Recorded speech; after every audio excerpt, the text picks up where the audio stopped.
Ironie de l'histoire.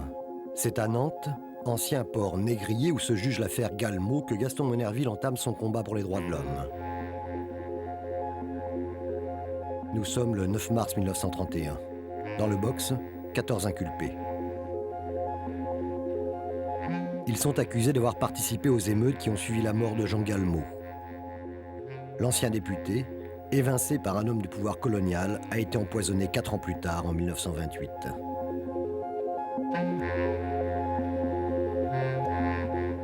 En prenant la défense des insurgés, Gaston Monnerville, jeune avocat, lui-même enfant de Guyane, va se saisir de l'affaire Galmo pour faire entendre la voix trop lointaine des colonies.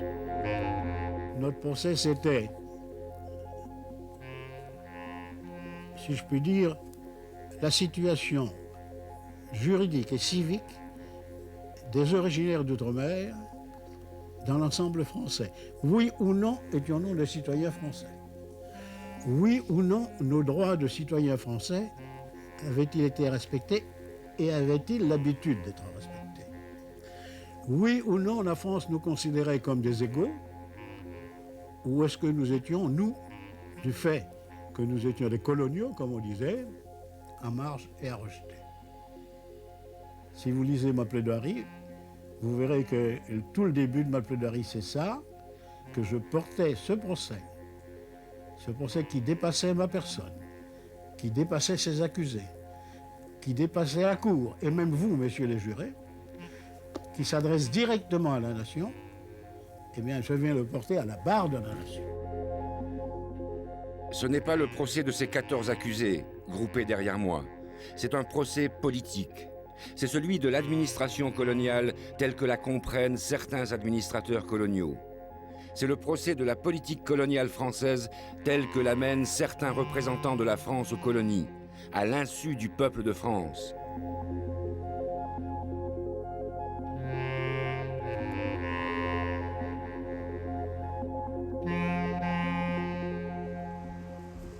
À 7000 km de Paris, la Guyane. Un des nombreux héritages de l'Empire. 90 000 km² de forêts et de fleuves, de cannes à sucre et de filons d'or mal exploités. Au début du siècle, ils sont à peine 20 000 habitants de toutes origines. Amérindiens, Africains, Asiatiques, Créoles et une poignée de fonctionnaires blancs. Au point de vue économique, la Guyane était, il faut bien le dire, quasiment abandonnée. On se contentait de lui servir des subventions annuelles pour le travail local, la culture locale. Le pays n'était pas industrialisé. Vous me direz qu'à cette époque, la France non plus n'était pas industrialisée. La France était un pays agricole, mais très développé au point de vue agricole.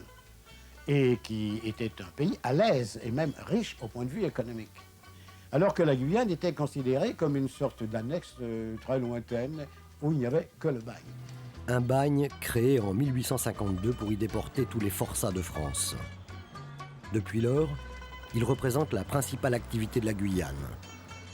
Ces bagnards en costume rayé, Gaston Monnerville les croise dans les rues de Cayenne en se rendant au collège. Mais là, les instituteurs de Jules Ferry enseignent les grandes valeurs de la République.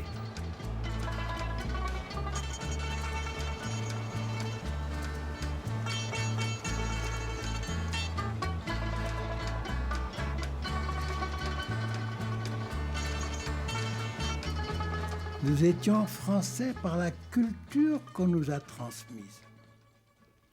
Et nous avons été mis dans la nation française dès l'enfance. On connaissait mieux les problèmes de la France, l'histoire de la France, que l'histoire de la Guyane. N'oubliez pas que mes ancêtres m'ont été présentés comme étant des Gaulois. Quand je faisais mes premiers pas dans l'instruction. Et nous nous sentions français. Un point, c'est tout. C'est à cette école-là que Gaston Monnerville apprend par cœur les cours d'instruction civique. La Déclaration des droits de l'homme de 1789, et puis liberté, égalité, fraternité. Gaston est le cadet d'une famille de 6 enfants. Ses parents sont originaires de la Martinique. Marie-Françoise Orville, sa mère, est couturière. Son père, Saint-Yves Monnerville, est fonctionnaire. Il sera révoqué par le gouverneur en 1910 pour avoir refusé de voter pour le candidat officiel. Une injustice qui révolte le jeune Gaston. Il a 15 ans. Excellent élève, il est l'un des 3 boursiers que la Guyane envoie faire ses études dans la mère patrie.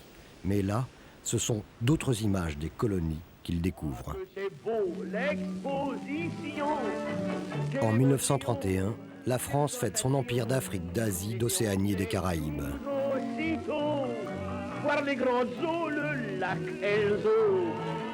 L'exposition coloniale accueille 6 millions de visiteurs qu'il s'agit d'émerveiller et de convaincre que l'apostolat colonial, c'est la vocation de la République.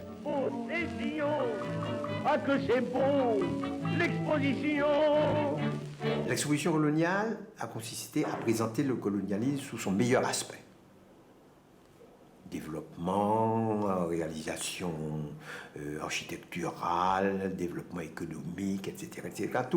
Tous les côtés, tous les points qu'on pourrait appeler forts de l'exploitation coloniale sous son meilleur jour. Et évidemment, ça cachait, ça masquait la réalité coloniale elle-même. De sorte que pour nous qui étaient encore aliénés, nous avons bien reçu l'exposition coloniale. Nous étions encore aliénés. Les écailles ne nous étaient pas encore tombées des yeux. Je voudrais être blanche, pour moi quel bonheur. Si mes seins, mes hanches changent de couleur, les Parisiens à joie le pain se faisaient croire. Au soleil d'exposer leur rêve pour être moi pour être blanche, j'allais me roulant. Le peuple français avait un comportement normal à l'égard des Antillais et à l'égard des Africains. Quand je dis normal, ça ne veut pas dire qu'il n'y avait pas un petit rien, un petit soupçon, non pas de racisme, mais qu'au fond, ce n'étaient pas les mêmes hommes que les hommes de France.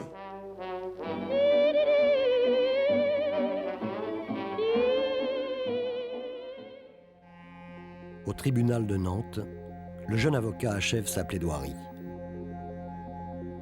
Messieurs les jurés, comment pourrait-on reprocher aux Guyanais outragés et tyrannisés de s'être spontanément dressés en ces chaudes journées d'août 1928 pour la défense de leur liberté? Le 21 mars 1931, les 14 inculpés sont acquittés. Tout le monde savait que Monnerville avait été, si je puis dire, le héros de ce procès. Et c'est ainsi que nous avons appris qu'un de nos compatriotes était un grand homme en France et qu'il avait bien défendu ceux que nous considérions comme non pas comme coupables de quoi que ce soit, au contraire, mais comme des victimes de la période que nous vivions. À 34 ans, Gaston Monnerville vient de s'imposer comme l'un des tout premiers avocats des enfants de l'Empire.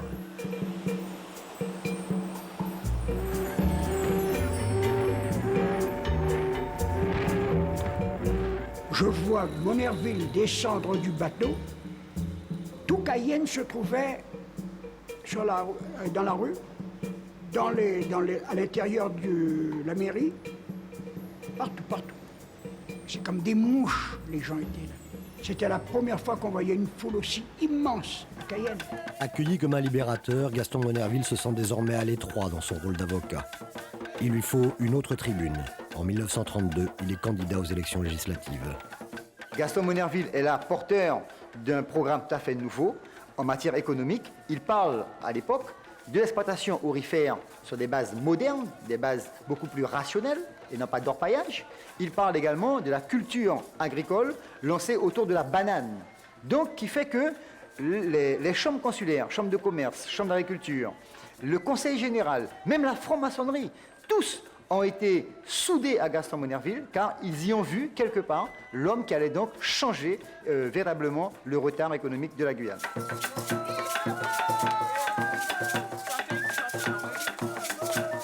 Les femmes n'avaient pas le droit de vote à l'époque, mais elles avaient une grande influence sur leurs époux et surtout, elles étaient passionnées. Elles se passionnaient pour la politique, plus peut-être pour l'homme que pour l'idée politique. Elles étaient quand même suffisamment connaisseuses de la politique pour quand même voter dans le sens de quelqu'un qui pourrait amener davantage de travail, davantage de solidarité, davantage de bonheur, en fait, de ce qu'elles pensaient être de l'harmonie et du bonheur. Il y avait la mère d'un membre allié de ma famille qui était très influente, qui faisait des réunions chez elle, qui allait chez les autres et qui colportait la bonne parole. Et puis alors, d'autres, elle n'allait pas dans les rues parce qu'elle était d'une certaine condition, mais les autres allaient dans les rues et manifestaient leur enthousiasme pour Gaston Monnerville. Il y avait des chansons aussi, des pamphlets qui étaient récités plus par les femmes que par les hommes. C'est Timovo, c'est Gaston, le candidat de la liberté. Il a tiré le bon numéro et par la voix du peuple, il sera député.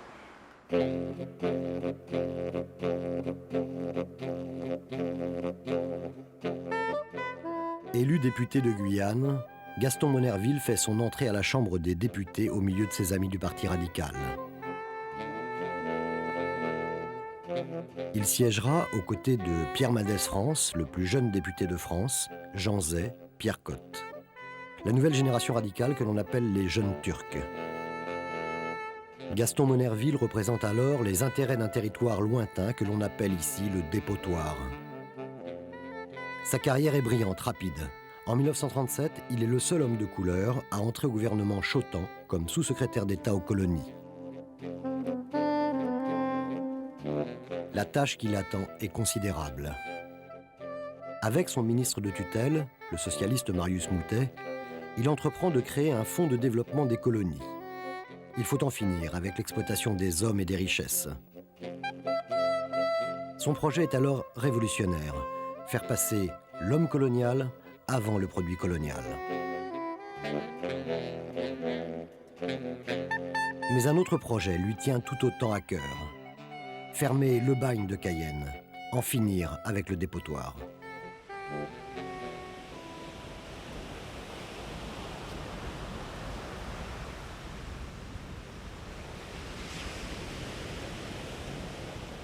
J'ai pu arrêter en 1936 définitivement le transport de bagnards dans mon pays.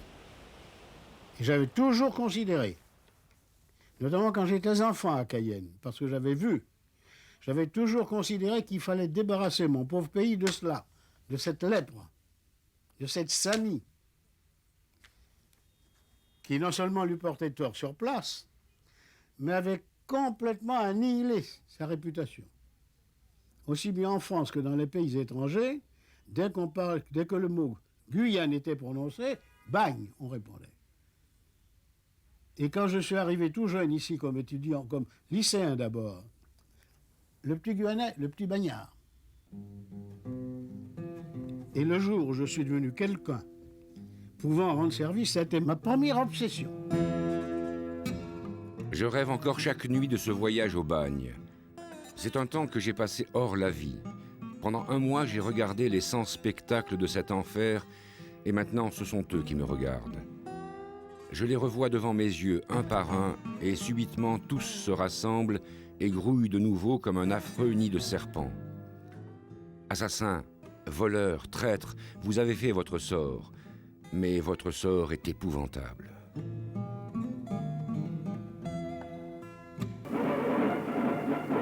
Septembre 1939, c'est de nouveau la guerre.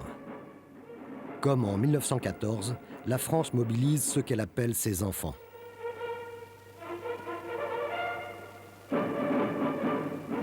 Pour défendre une certaine idée de la France républicaine et de ses idéaux, Gaston Monnerville s'engage dans la marine comme lieutenant de vaisseau sur le cuirassé Provence. En janvier 40, quand je suis parti, et que ma femme aussi est partie, j'étais tout de même un homme de 43 ans. J'étais plus un jeune étudiant passionné et qui obéit à un élan. J'obéissais à mieux que ça. J'obéissais à une chose que je croyais très profonde, très ancrée, est très utile, car j'ai dit, j'ai répété, même dans beaucoup de discours, que si la France disparaissait, c'était avec elle la liberté de l'Europe qui disparaissait. Et je le croyais sincèrement. La liberté de l'Europe, c'est surtout celle des peuples qui est menacée. Entre Hitler et ses alliés, la collaboration s'installe. L'idéologie raciste va se répandre. Monnerville reprend alors sa robe d'avocat pour défendre les persécutés. Vichy venait de prendre un texte qui, à mon sentiment, allait au-delà des textes que les Allemands avaient pris en zone nord. Autrement dit, se montrait plus hitlérien qu'Hitler lui-même. Et je considérais que ce texte était illégal. Vous me diriez, les choses illégales, elles foisonnaient. Et j'ai eu l'occasion notamment pour plaider pour une jeune personne qui a refusé de se déclarer, qui était israélite d'origine, en disant « je suis juif, mais je refuse de le déclarer ».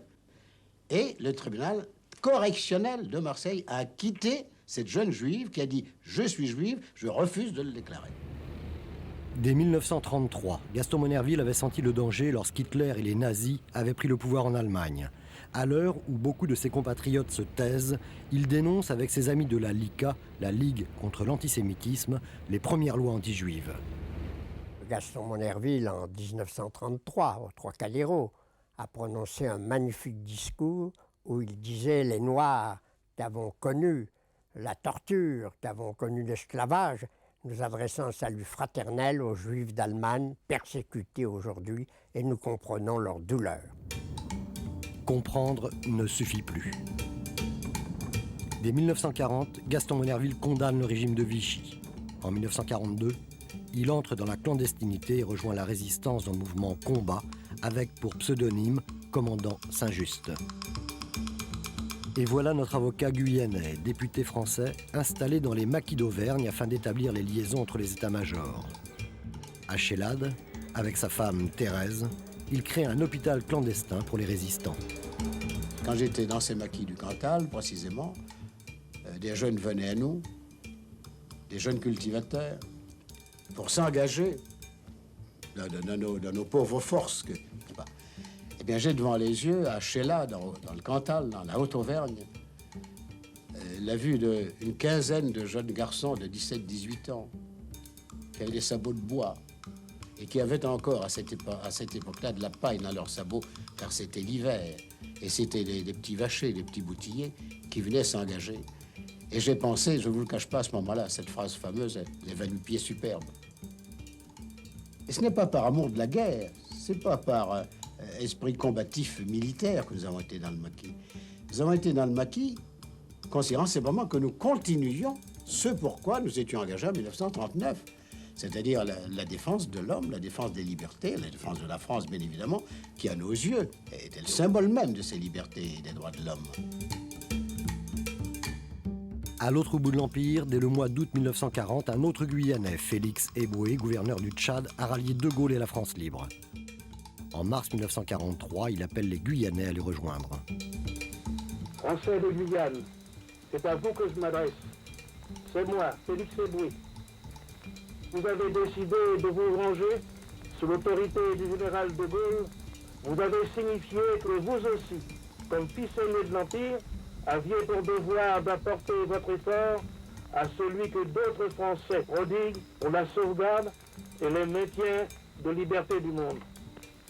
Français de Guyane, mes compatriotes, ce que la patrie vous demande, ce que les 40 millions de Français de la métropole ont déjà dans le malheur commun réalisé, c'est l'union des esprits et des cœurs, c'est la solidarité totale entre les différentes fractions de notre peuple pour ne voir que le but suprême à atteindre, la libération de la patrie.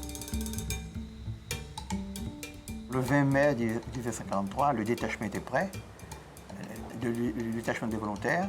On a quitté la caserne d'Aubert en fanfare et ensuite suivi par toute la population jusqu'au port de Cayenne. Arrivé au port de Cayenne, il y avait les parents, les amis qui étaient présents et le maire, Ulrich Sophie, disait « Partez jeunes soldats et revenez vainqueurs ».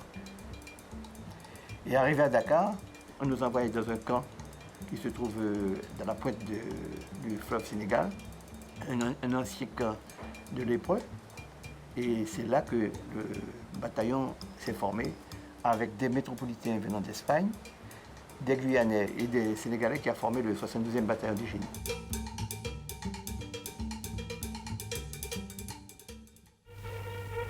Nous croyons que pour ce qui concerne la vie du monde de demain, Et c'est encore depuis l'Empire, à Brazzaville, que De Gaulle lance ses premières promesses d'émancipation des peuples colonisés.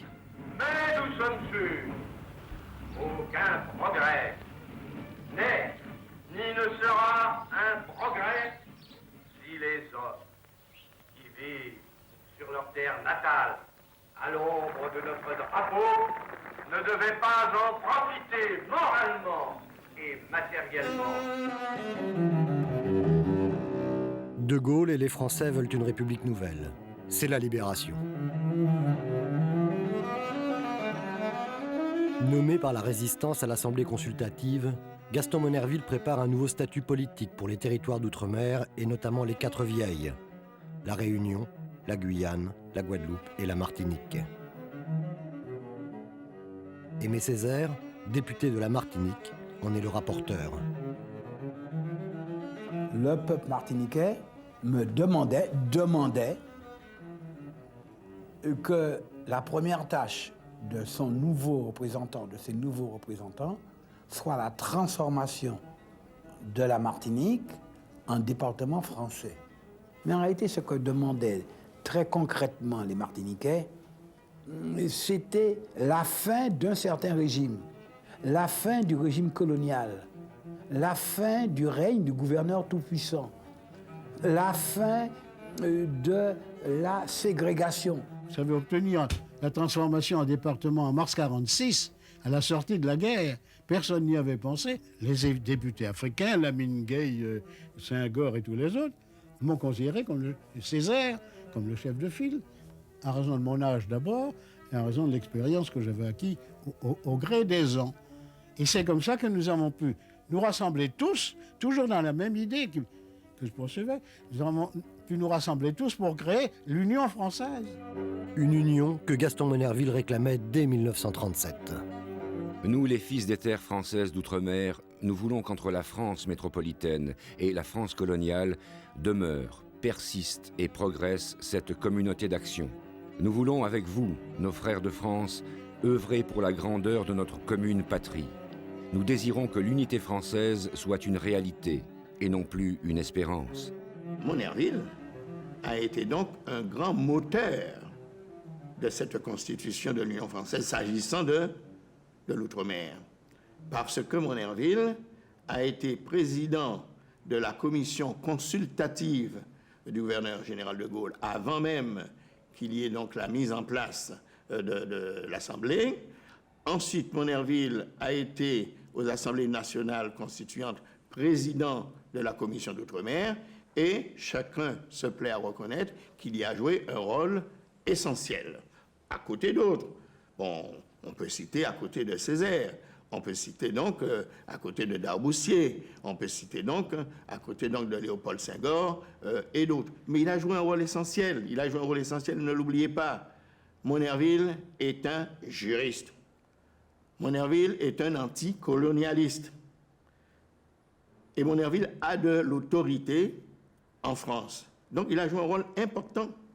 Nous sortions du système colonial, c'est-à-dire que vraiment, par le système colonial, l'homme, pour simplifier, l'homme africain, mais les autres membres des colonies aussi, c'était des sous-hommes quand même. Alors, ils allaient à l'école, Jules Ferry, mais quand même, c'était, vous savez, le travail forcé en Afrique, ça s'appliquait, c'est-à-dire c'était tout Africain devait un certain nombre d'heures de travail par semaine ou par mois un colon qui avait une culture utile à la collectivité, quoi. Nous sortions d'un système semi-esclavagiste. Le passage à l'Union française, c'est quand même des collectivités qui, en tant que collectifs, font partie d'un système qui était dit égalitaire. Mais le jour même de la victoire, le 8 mai 1945, le peuple algérien se soulève et réclame sa liberté. Il y aura des milliers de victimes. En Indochine, la République française s'engage dans un autre conflit et bientôt une guerre qui va durer 9 ans. La revendication est la même, l'indépendance. À Madagascar encore, en 1948. Répression coloniale et soumission des indigènes sous le drapeau tricolore.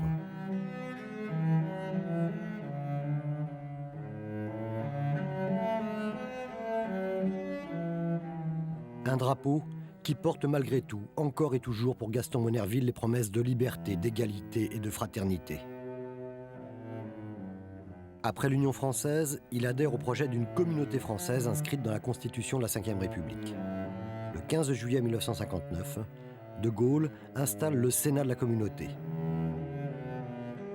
Monnerville croit alors à la construction de ce vaste ensemble franco-africain. Et pourtant... Une fois que ces États ont eu leur autonomie et qu'ils sont devenus États de la communauté, il fallait toujours aller plus loin. Et comme l'a demandé dès 1960 Senghor, que ces États de la communauté deviennent des États indépendants. Et la communauté est morte tout naturellement, et avec elle le Sénat de la communauté, bien entendu, lorsque ces États sont devenus indépendants. Monnerville avait quand même la conception d'un grand État, d'un grand ensemble français, mais qui restait français. Il avait tout de même cette passion de l'unité nationale, et s'il acceptait que peu à peu les républiques autonomes se détachent un peu de la France, c'était pour lui une grande peine, car c'était un petit peu l'échec d'une certaine idée, l'ensemble français auquel il était tant attaché.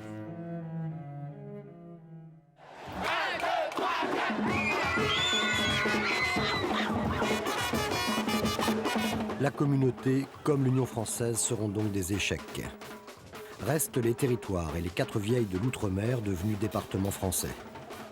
Gaston Monnerville se présente tout naturellement aux élections législatives chez lui, à Cayenne, en 1946. La moitié de la ville était encore pour Monnerville. Dans mon quartier, par exemple, c'était le quartier monnervilliste, le quartier du boulevard Jubelin, de la rue Lalouette.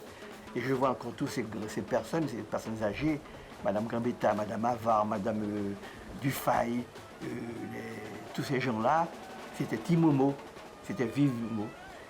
Et quand on a appris que Jeanne Phare avait gagné les élections, il y a eu vraiment une très très grande tristesse, très très grande tristesse. À un point qu'on a vu des gens pleurer dans les rues de Cayenne parce qu'on avait perdu Timomo.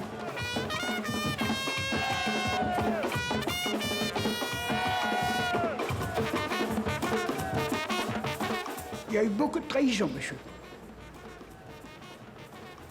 Beaucoup. Car Gaston Monnerville a été aussi bien comme on l'a porté au summum, on l'a abandonné, on l'a laissé tomber.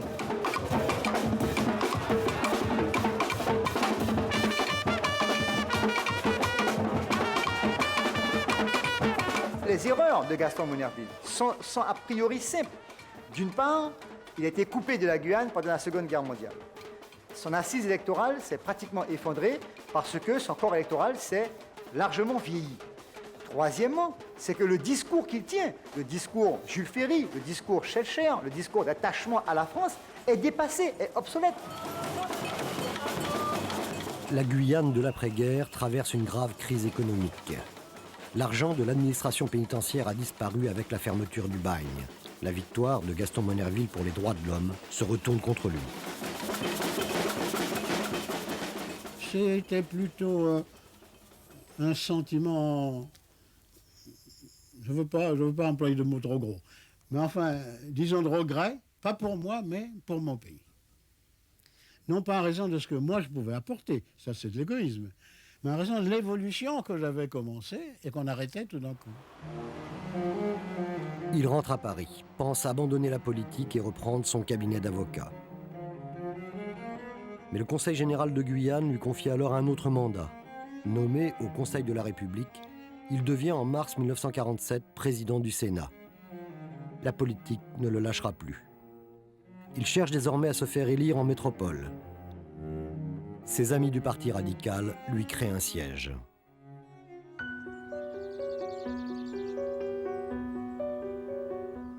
Ce sera le canton de Soussérac, petit bourg de 1300 habitants dans le Lot, au centre d'une région d'élevage, dont Gaston Monnerville devient le sénateur.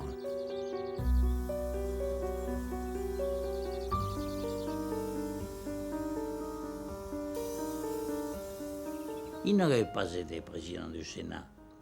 Il n'a jamais été élu sénateur du Lot. Le Lot a élu le président du Sénat. Et cela, pour de nombreuses raisons. C'est que nous avions des besoins considérables, des retards en tous les domaines. Et on attendait de lui qu'il aide les collectivités locales. Sa réputation et son amabilité vont faire le reste. Fin 1951, il est élu président du Conseil général. Il le restera pendant 19 ans. Son ancrage local le conduit bientôt à la mairie de Saint-Céré.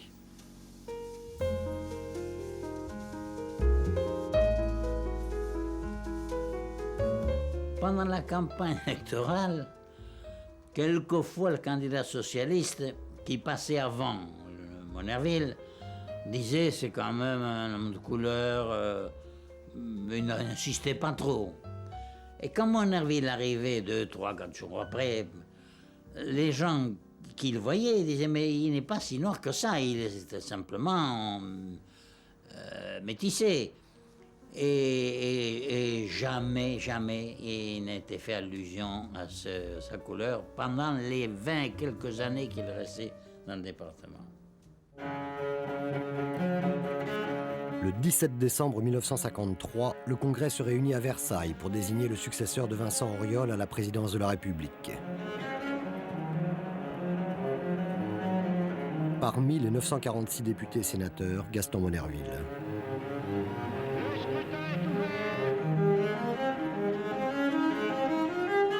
Pendant 6 jours, les groupes et les alliances se font et se défendent.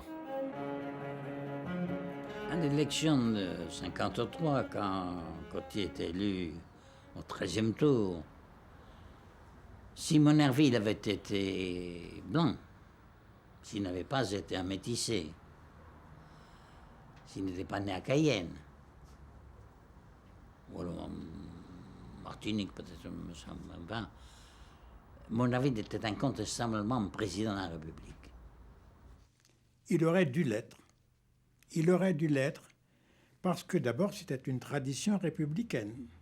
À part Poincaré et Coty, tous les présidents de la République avaient été présidents du Sénat. Le scrutin est clos. J'invite messieurs les scrutateurs à se rendre dans la salle. Président du Sénat depuis 6 ans, Gaston Monnerville était donc le candidat idéal. Et pourtant, son nom ne sera pas évoqué pour entrer à l'Élysée. J'ai passé cette heure de déjeuner avec lui et j'ai senti que cet homme souffrait de la couleur de sa peau. Il ne souffrait pas de son intelligence, car c'est un homme intelligent, et un avocat brillant. Il avait toutes les qualités intellectuelles, mais on peut dire qu'il a été humilié pendant cette période qu'on ne soit pas venu lui proposer. Peut-être aurait-il refusé, mais on n'est pas venu le lui demander. C'est ce, je crois, dont il a le plus souffert.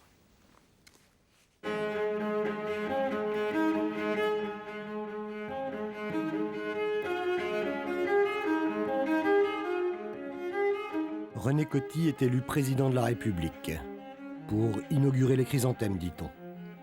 Il fera bien plus. En mai 1958, la République est menacée.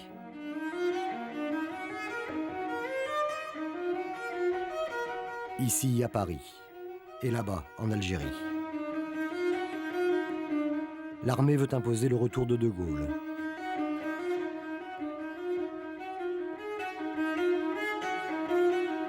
René Coty cède, mais pour devenir président du Conseil, De Gaulle devra d'abord se soumettre aux institutions. Coty envoie des gens qui sont les représentants des assemblées, les hommes élus, pour voir si on peut organiser un retour légal du général de Gaulle, si le général de Gaulle peut se présenter décemment devant une assemblée et obtenir un vote légal et revenir dans les formes normales au gouvernement, ce qui était le projet depuis longtemps de René Coty. De Gaulle, Monnerville. Le général et l'avocat ne se sont pas revus depuis une dizaine d'années. Ce 28 mai 1958, c'est le président du Sénat qui reçoit en compagnie du président de l'Assemblée, André Le Troquer, un De Gaulle venu demander les pleins pouvoirs. Je crois que Le Troquer avait envie que ça ne marche pas. Je crois que Monnerville était ouvert. Si le général de Gaulle acceptait le rituel républicain, je crois que Monnerville n'était pas anti-gaulliste, il avait de la réserve. Mais d'autre part, c'est un homme très intelligent, il voulait éviter la guerre civile, il n'avait pas d'ambition personnelle très directe. Je crois que Monnerville est allé à ces discussions dans un état d'esprit assez ouvert, méfiant, mais pas négatif. L'entrevue se passe à Saint-Cloud. De Gaulle voudrait une année de plein pouvoir. Gaston Monnerville négocie, ce sera 6 mois. La discussion a été sévère, elle a été longue. La rupture même a eu lieu à un moment donné. Puis, il est revenu. Enfin, il a consenti en disant, je verrai. Si ça ne réussit pas tel que je le vois, je rentrerai à Colomber les 2 églises. Nous lui avons souhaité bon voyage. La discussion était très serrée et très dure, car il y allait de l'avenir de la République française, dont nous avions la responsabilité en partie comme président de l'Assemblée. Et dans la nuit, les choses ont évolué. Nous avons appris le lendemain qu'il acceptait. La République est sauve. Mais ses institutions, trop étroites pour un De Gaulle, sont déjà condamnées. Il veut gouverner au-dessus des partis, en consultant directement le peuple français par référendum pour en finir avec la 4e République. Face à lui encore, l'avocat de cette République.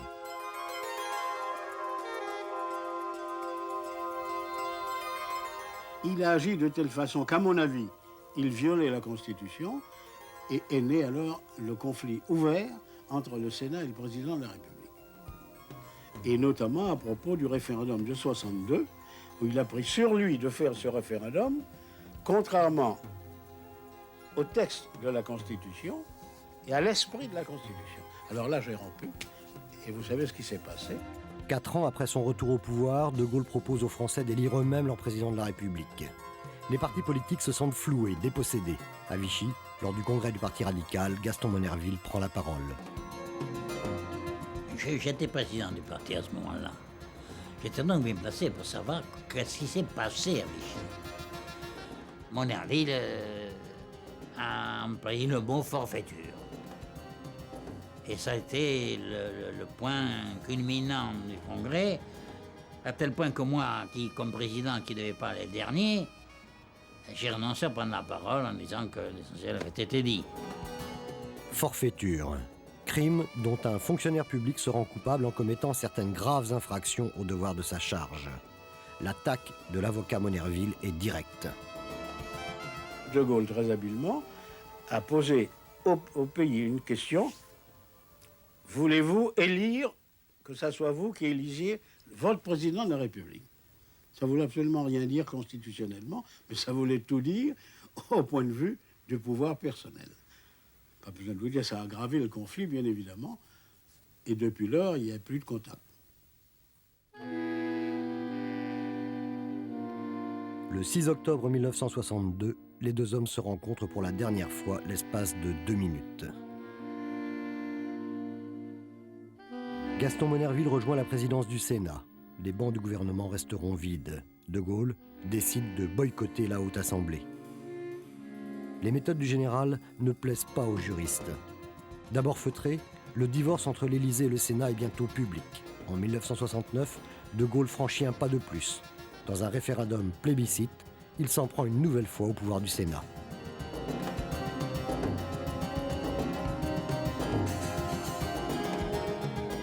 certains de son entourage, qui étaient conservateurs, c'est le moins qu'on puisse dire, lui ont dit, mon général, vous attaquez au Sénat, mais vous attaquez, là, c'est vraiment le tuf de la société française, c'est l'académie, qu'on peut... Justement, tant mieux, alors je vais affronter une fois de plus les vieux schnocks, les barbes, etc., parce qu'ils croient que j'ai 78 ans, je suis impressionné par eux, pas du tout, au contraire, moi, je crois que c'était pour lui une raison de plus si on lui avait dit, en réformant le Sénat, vous affrontez la vieille société française, il en était d'autant plus content. Contre votre référendum uniquement plébiscitaire, nous agirons.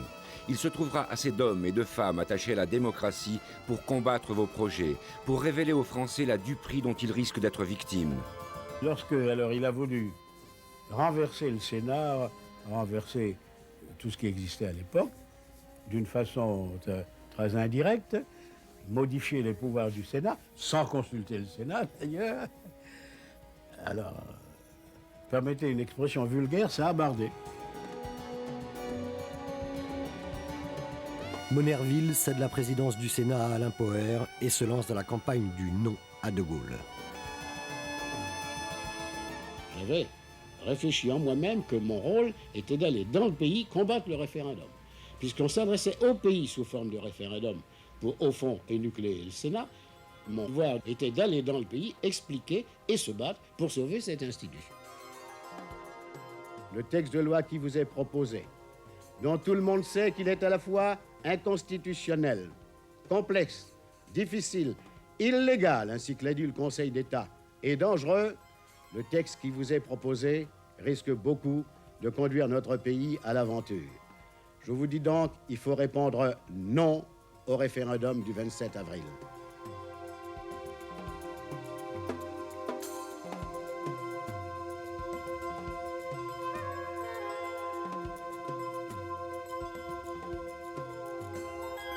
Quatre, 3, 2, 1, à vous.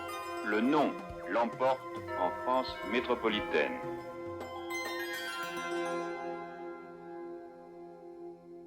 Dans cette affaire-là, c'est plus entre le général de Gaulle et les Français que ça se joue qu'entre la gauche, les sénateurs, le général de Gaulle et le peuple français. Je ne crois pas que l'on ait dit non au référendum pour sauver le Sénat. Je crois que c'était indifférent aux Français. Je pense en revanche que le règne du général de Gaulle était achevé.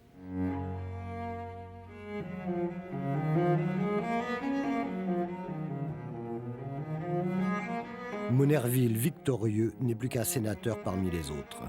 De Gaulle et Monnerville s'étaient rencontrés dans le même combat pour les libertés en 1940. 29 ans plus tard, le général et l'avocat se séparent. De Gaulle se retire définitivement de la vie publique, tandis que Gaston Monnerville continue encore et toujours le même combat, celui des valeurs de la République et des droits de l'homme.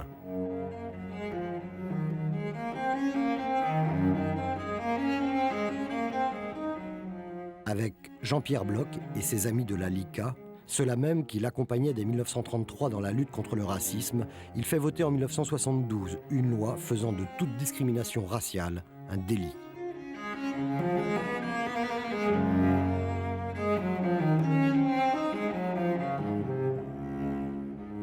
Si l'on veut situer la part prépondérante qu'a prise Gaston Monnerville dans l'adoption de cette loi, dont il est en quelque sorte le père, il faut revenir à son propre texte. Il avait fait une très longue intervention à la séance de juin au Sénat, mais il l'avait ponctuée et conclue par une de ces phrases dont il était le maître, dans lesquelles il mettait à la fois son enthousiasme, son éloquence et sa philosophie. Et je crois qu'il faut rappeler au mot à mot ce qu'il a dit à cette époque, à savoir, il convient d'urgence de se préoccuper de cette pollution, plus redoutable qu'est le racisme, lequel est d'ailleurs plus dégradant pour celui qui s'y livre que pour celui qui en est victime. Il faut s'employer à la détruire avec ténacité, avec foi dans les valeurs fondamentales qu'à tant de reprises la France a proclamées et protégées. Ce n'est qu'un rêve, diront certains, peut-être, mais ce rêve mérite d'être vécu. Enfant des colonies, Gaston Monnerville avait fait ce rêve. Avocat, résistant, homme politique, il en fit toute sa vie. Il a été un des rares hommes à être à la fois le parlementaire, le philosophe, le militant, l'acteur de ces combats, n'est-ce pas? Et pour terminer, je voudrais dire à vous tous, petits blancs, petits noirs, petits mulâtres, français, tous fils de la République, n'oubliez jamais que c'est elle qui nous a apporté l'égalité, la fraternité, le sens humain. Avoir eu un Gaston Monnerville président du Sénat français, c'est à mon avis un énorme exemple d'antiracisme, d'antisectarisme, et je souhaite que ça perdure. C'est un vœu qu'il faut faire avec chaleur, en tout cas. Monnerville, c'est le défenseur des hommes d'outre-mer et le défenseur des droits de l'homme. Monnerville, c'est le républicain dans toute sa beauté.